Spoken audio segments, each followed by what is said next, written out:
बिस्मिल्लाहिर्रहमानिर्रहीम। मोहतरम नाज़रीन, मरने के बाद इंसान की रूह कैसे पुकारती है, मरने के बाद का मंजर कैसा होता है, मैयत को सबसे ज़्यादा दर्द कब होता है, इस बारे में हुजूर अक़दस सल्लल्लाहु अलैहि वसल्लम का फरमान जानने के लिए वीडियो को आखिर तक ज़रूर देखिएगा।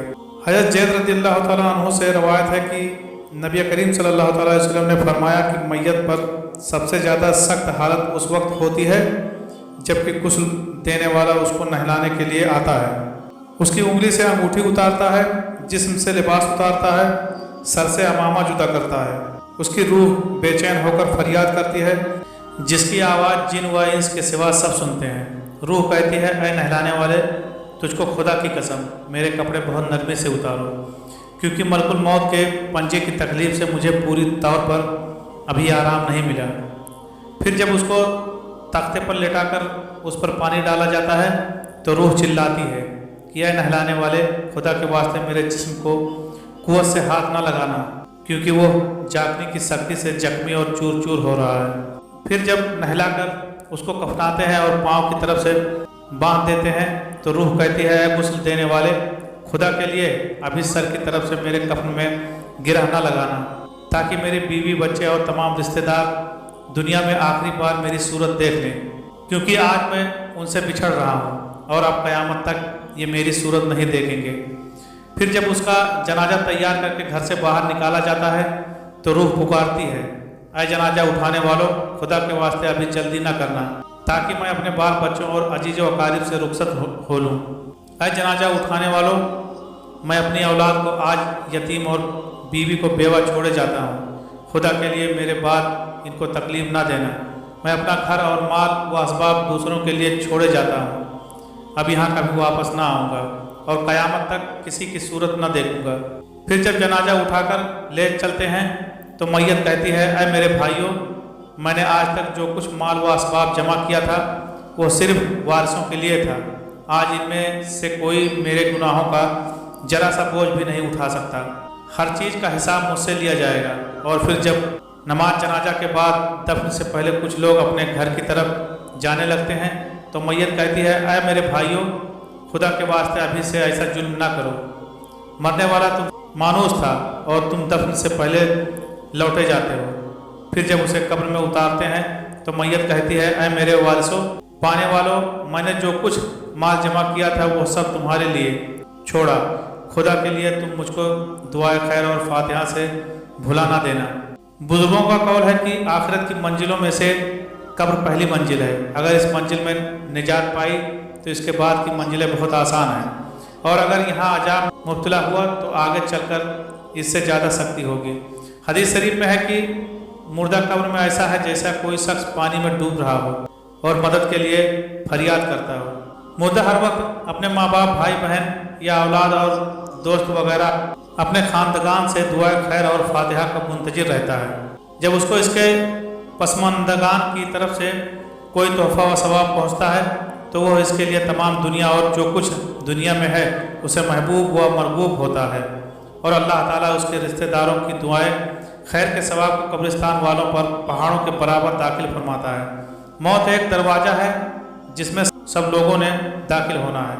हज़रत उस्मान गनी रज़ियल्लाहु तआला अन्हु जब किसी कब्र पर जाते तो इतना रोते कि इनकी दाढ़ी आंसुओं से तर हो जाती।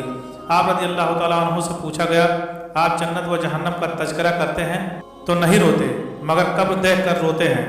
कहने लगे, रसूलुल्लाह सल्लल्लाहु अलैहि वसल्लम ने फरमाया कि कब्र आखिरत की पहली मंजिल है, लिहाजा अगर मरने वाला इससे निजात पाए तो बाद के मनाजिर इससे कहीं ज़्यादा आसान हैं, और अगर इसकी तकलीफ़ से निजात ना पाए तो बाद के मरहले इससे बहुत ज़्यादा सख्त हैं। और फिर आप रज़ियल्लाहु तआला अन्हु ने फरमाया कि रसूलुल्लाह सल्लल्लाहु अलैहि वसल्लम का इरशाद है, मैंने कभी कोई मंजर नहीं देखा मगर कब्र इससे ज़्यादा सख्त है, क्या हमारे लिए इन कब्रों में इबरत नहीं है। नाज़रीन, मालदार, फ़कीर, ताकतवर और कमज़ोर, गरज की ये कि तमाम लोग जब मर जाते हैं तो दुनिया में लौटने की ख्वाहिश रखते हैं, माल जमा करने और महल बनाने के लिए नहीं, बल्कि इसलिए कि काश हमें एक नमाज पढ़ने की मोहलत मिल जाए, काश हमें एक दफ़ा सुभान अल्लाह कहने की फुर्सत दे दी जाए, लेकिन अब नामुमकिन है। अब आमाल नामे लपेट दिए गए हैं, रूह जिस्म से निकाल ली गई है, ज़िंदगी की मोहलत ख़त्म है। अब हर मैयत अपने अमल की मुहताज होकर कब्र में पड़ी है। एक हाजतमंद हज़रत उस्मान गनी रज़ी अल्लाह तआला अन्हु के दरवाजे पर गुरूब आफ्ताब के बाद आया। अभी उसने दस्तक ना दी थी कि हज़रत उस्मान गनी रज़ी अल्लाह तआला अन्हु आवाज़ उसके कानों में पड़ी। वह अपनी अहलिया से शिकायत कर रहे थे कि चिराग की बत्ती मोटी है, जो तेल ज़्यादा इस्तेमाल करने का सबब बन रही है। हाजतमंद ने जो सुना तो वह सोचता ही रह गया कि वह ऐसे शख्स से हाजत पूरी करने की क्या तवक्को करे जो तेल के मामूल से ज़्यादा खर्च पर अपनी बीवी की सरंजिश कर रहा है। उसने इरादा किया कि हाजत बयान करके देखूं तो सही, शायद मेरी कुछ इमदाद कर ही दें। उसने दस्तक दी। दस्तक सुनकर हज़रत उस्मान गनी रज़ी अल्लाह तआला अन्हु बाहर आए। हाजतमंद ने अपनी हाजत बयान की और लहजे में ज़्यादा जोर देते हुए कहा कि ज़रूरत कुछ ज़्यादा ही है।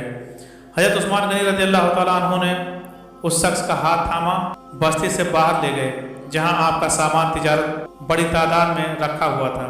फरमाया, यह सब तेरी नज़र है, क्या इससे तुम्हारी ज़रूरत पूरी हो जाएगी? वो शख्स हैरान हक्का बक्का देखता रह गया। चुनांचे उसने अर्ज किया, हजरत यह सब कुछ मेरी ज़रूरत से ज़्यादा है। अमीरुल मोमिनीन ने फरमाया, मुझे खुशी है कि यह तुम्हारी ज़रूरत से कम नहीं। इस शख्स ने कहा, अय हजरत एक बात बताइए कि चिराग की बत्ती कदरे मोटी हो जाने पर आप अपनी जौजा मोहतरमा को सरंजिश कर रहे थे, हालांकि चिराग इस कदर रोशन रखने में शायद सिर्फ 1 दरहम का तेल इस्तेमाल ना होता, वो तो आपको गवारा ना हुआ और यहाँ हज़ारों का सामान मुझे बिना तहम्मुल दे रहे हैं। तब आप रज़ी अल्लाह तआला अन्हु ने फरमाया, भाई चिराग में तेल का ज़्यादा असराफ है और ज़्यादा असराफ अल्लाह को पसंद नहीं, और मुझे अल्लाह के हुजूर अपने अमाल की फ़िक्र रहती है। यहाँ मुझे फ़िक्र अमाल लाहक है, इसलिए मैंने सरंजिश की सामान तुम्हें अल्लाह की खुशनुदी के लिए सदका दिया है। इस पर अज्र की उम्मीद है और वहाँ पर हिसाब का खौफ है। अल्लाह ताला हम सबको दीन की समझ नसीब फरमाए और हमारा खात्मा ईमान पर फरमाए और हमें आखिरत की भरपूर